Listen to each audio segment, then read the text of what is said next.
नमस्कार, मैं हूं अनुष्का। आइए आपको दिखाते हैं देश प्रदेश की 100 छोटी बड़ी खबरें जो दिन भर बनी रही सुर्खियों में। आज बिग स्टोरी में देखिए, स्कूल में छात्रों की शरारत पड़ी भारी, 8 बच्चों की आंखों को चिपकाया, मचा हड़कंप। वहीं ओडिशा के कंधमाल जिले में छात्रों की शरारत भारी पड़ गई। यहाँ कुछ छात्रों ने सो रहे 8 छात्रों की आंखों को चिपकने वाले पदार्थ से चिपका दिया। घटना के बाद हड़कंप मच गया है। पीड़ित छात्रों को अस्पताल में भर्ती कराया गया है। अगली खबर, चूड़ाचांदपुर में मणिपुर हिंसा पर बोले पीएम मोदी। दुख जताते हुए कहा, मैं अपील करूंगा कि शांति के रास्ते पर आगे बढ़े। पीएम मोदी मणिपुर के चूड़ाचांदपुर में है। इस दौरान उन्होंने अपने भाषण में मणिपुर हिंसा, मणिपुर की कनेक्टिविटी की समस्या और विकास के मुद्दे पर बात की। उन्होंने कहा कि भारत सरकार मणिपुर के साथ है। प्रधानमंत्री नरेंद्र मोदी की मणिपुर दौरे पर कांग्रेस ने तीखी प्रतिक्रिया दी है। राहुल गांधी ने इसे वोट चोरी से ध्यान भटकाने की कोशिश बताया है। खड़गे ने दौरे को प्रतीकात्मक और अपमानजनक कहा, जबकि प्रियंका गांधी ने इसे बहुत देर से उठाया गया कदम बताया।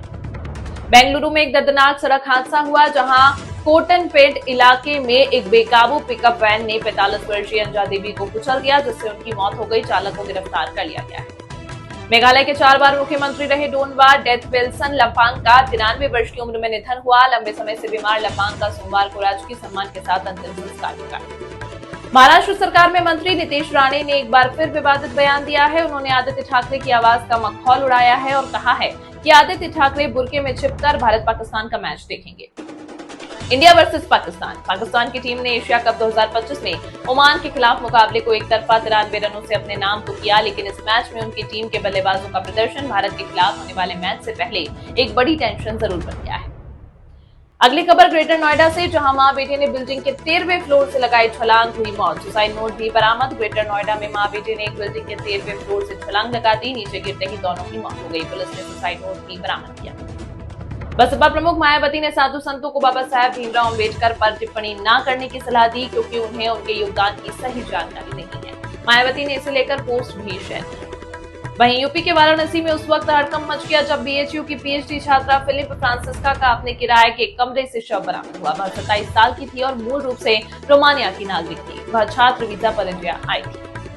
अवैध संबंध के शक में पत्नी को पति ने उस्तरे से किया गंजा, पेट्रोल डालकर लगाने जा रहा था आग। बिजनौर में एक पति ने अवैध संबंधों के शक में अपनी पत्नी की पिटाई की और उस्तरे से गंजा कर दिया। बाद में पत्नी ने पुलिस से कोई कार्रवाई न करने की फरियाद की। पति को जमानत मिल गई। हाथीदह में 3 साल के अंदर 3 दर्जन से ज्यादा लोगों की मौत डूबने के कारण हो चुकी है। इस इलाके में एसडीआरएफ की तैनाती की मांग भी की गई, लेकिन प्रशासन ध्यान नहीं दे रहा है। इसी बीच लोगों की लापरवाही उनकी जान पर भारी पड़ रही है।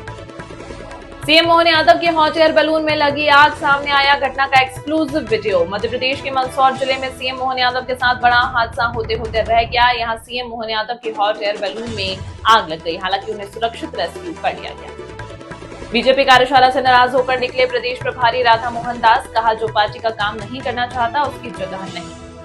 राजस्थान पुलिस कांस्टेबल भर्ती परीक्षा कल, 10,000 पदों के लिए 5.24 लाख अभ्यर्थी मैदान में। पुलिस विभाग में महिलाओं के लिए 33% आरक्षण का प्रावधान किया गया, जिसके अनुरूप ही विज्ञापित पदों में महिला अभ्यर्थियों के लिए कुल 3303 पद सम्मिलित किए गए हैं।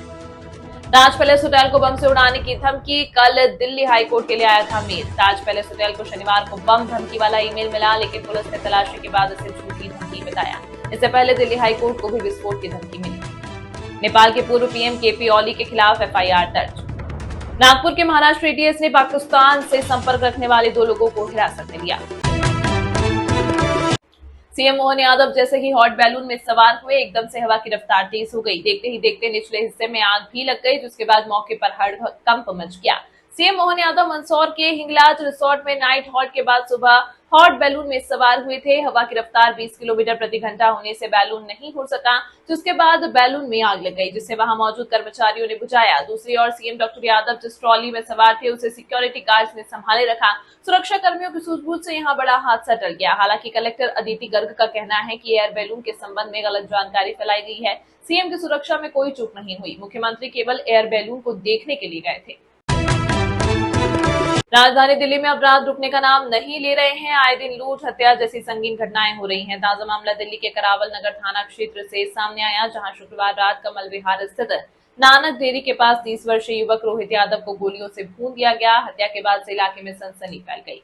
वारदात को अंजाम देने के बाद मौके से आरोपी फरार हो गए। घटना की सूचना मिलते ही मौके पर पुलिस पहुंची। डीसीपी आशीष मिश्रा ने बताया कि रोहित यादव मूल रूप से भोपुरा गाजियाबाद का रहने वाला है और किसी काम से करावल नगर आया था। तभी 2 से 3 हमलावरों ने अचानक उस पर ताबड़तोड़ फायरिंग कर दी और मौके से फरार हो गए। फायरिंग की सूचना मिलते ही करावल नगर थाना पुलिस मौके पर पहुंची और घायल अवस्था में रोहित को अस्पताल पहुंचाया, लेकिन डॉक्टरों ने उसे मृत घोषित कर दिया। घटना की जानकारी मिलते ही पुलिस के आला अधिकारी भी घटनास्थल पर पहुंचे और फॉरेंसिक टीम ने मौके से साक्ष्य जुटाए। बॉलीवुड एक्ट्रेस दिशा पाटनी को लेकर बड़ी खबर आ रही है। एक्ट्रेस के बरेली स्थित सिविल लाइंस इलाके में देर रात फायरिंग की घटना से सनसनी फैल गई। पुलिस के मुताबिक यह वारदात शुक्रवार तड़के लगभग 4:30 बजे हुई, जब अज्ञात हमलावरों ने कई राउंड गोलियां चलाई और 2 राउंड हवाई फायरिंग भी की। फिलहाल इसमें किसी के भी घायल होने की कोई सूचना नहीं है। कुख्यात अपराधी गोल्डी बराड़ गिरोह ने इस हमले की जिम्मेदारी ली है। पुलिस पूरे मामले की जांच कर रही है और इलाके में सुरक्षा कड़ी कर दी गई है। दिशा और उनकी बहन खुशबू पाटनी ने अब तक इस मामले पर कोई आधिकारिक बयान नहीं दिया। रूप सिंह स्टेडियम रोड पर शुक्रवार को सरिया में एक युवक अरविंदर परिहार ने युवती की गोली मारकर हत्या कर दी। इससे इलाके में दहशत फैल गई है। घटना पड़ाव थाना क्षेत्र में हुई, जब आरोपी युवक ने युवती के चेहरे पर ताबड़तोड़ फायरिंग की। गोली लगने से युवती गंभीर रूप से घायल हो गई और उसे तुरंत अस्पताल ले जाया गया। सूत्रों का दावा है कि यहां उसे मृत घोषित कर दिया गया है। वहीं आरोपी ने मौके से भागने की कोशिश की, लेकिन वह दहशत मचाता रहा। इसी बीच ग्वालियर पुलिस ने मौके पर पहुंचकर आंसू गैस के गोले छोड़कर उसे घेरा और पकड़ लिया। एक महिला सिर्फ इसलिए यौन हिंसा का शिकार हुई क्योंकि वे एक खास धर्म से ताल्लुक रखती है। यह घिनौनी घटना इंग्लैंड की है, जहां एक महिला के साथ यौन हिंसा हुई। वो महिला भारतीय थी और सिख धर्म से ताल्लुक रखती थी और यही उसकी गलती थी, क्योंकि भारतीय सिख होने के कारण ही दिन दहाड़े 2 हैवानों ने आकर ऐसा प्रताड़ित किया। सुनकर आप भी हैरान हो जाएंगे। चलिए आपको पूरी घटना डिटेल में बताएं। मणिपुर में 2 साल पहले भड़की जाति हिंसा के बाद प्रधानमंत्री नरेंद्र मोदी शुक्रवार को पहली बार चूड़ाचांदपुर पहुंचे और वहां राहत शिविरों में विस्थापित लोगों से मुलाकात की। यह इलाका हिंसा का केंद्र रहा था, जहां मई 2023 में इटी और कुकी समुदायों के बीच झड़पें हुई थी। पीएम मोदी भारी बारिश के कारण हवाई मार्ग से नहीं जा सके और 65 किलोमीटर का सफर सड़क मार्ग से तय कर चूड़ाचांदपुर पहुंचे। उन्होंने यहाँ बुजुर्गों और बच्चों से बातचीत की। उनके साथ राज्यपाल अजय कुमार भल्ला भी मौजूद रहे। इसी दौरान प्रधानमंत्री ने 14 विकास परियोजनाओं का शिलान्यास किया, जिसकी कुल लागत 7300 करोड़ रुपए है। इसमें ड्रेनेज सिस्टम, महिला छात्रावास, स्कूल और सुपर स्पेशलिटी अस्पताल जैसी परियोजनाएं शामिल हैं। इस न्यूज के प्रायोजक है सर्वोकॉन, रखे सब कंट्रोल में। FMS इंफ्राटेक रियल एस्टेट का भरोसेमंद साथी, servo step for strong tomorrow और अयाज परफ्यूम्स।